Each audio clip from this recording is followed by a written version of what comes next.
Hello， 大家好。很多素食者呢都会选择吃这个杏鲍菇，所以呢，今天我们就做个杏鲍菇的汤，素食的汤。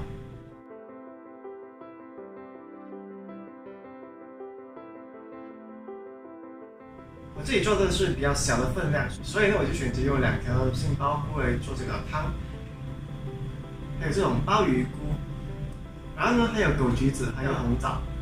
这杏鲍菇呢，预先把它浸泡在水里面10分钟左右。然后呢，鲍鱼菇也是浸泡在水里面大概10分钟左右。至于这个红枣呢，我们需要把它去除那个种子。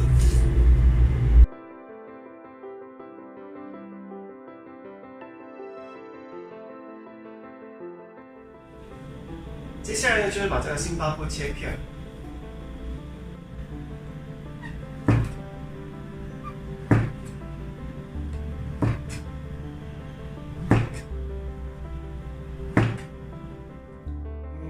当这材料准备好之后呢，我们在这个锅里面加入一些芝麻油，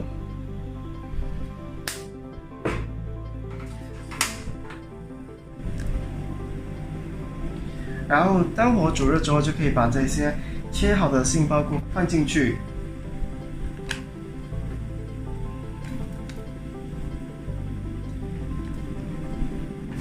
好，让它先炒1-2分钟。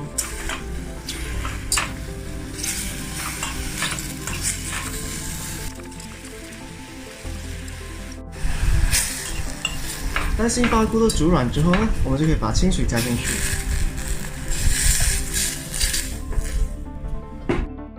接下来就是把红枣还有枸杞子加进去。最后呢，就把鲍鱼菇沥干，然后再放进去一起煮。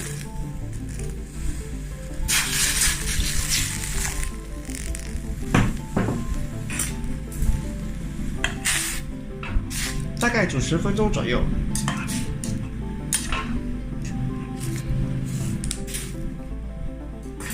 同时也把适量的盐加进去。这时候我会把盖子盖上，让它煮10分钟。好，这汤已经煮了10分钟。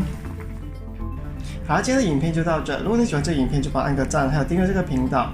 如果有什么疑问，可以在影片下方留言，还有分享给朋友。好，谢谢大家观看，下次再见。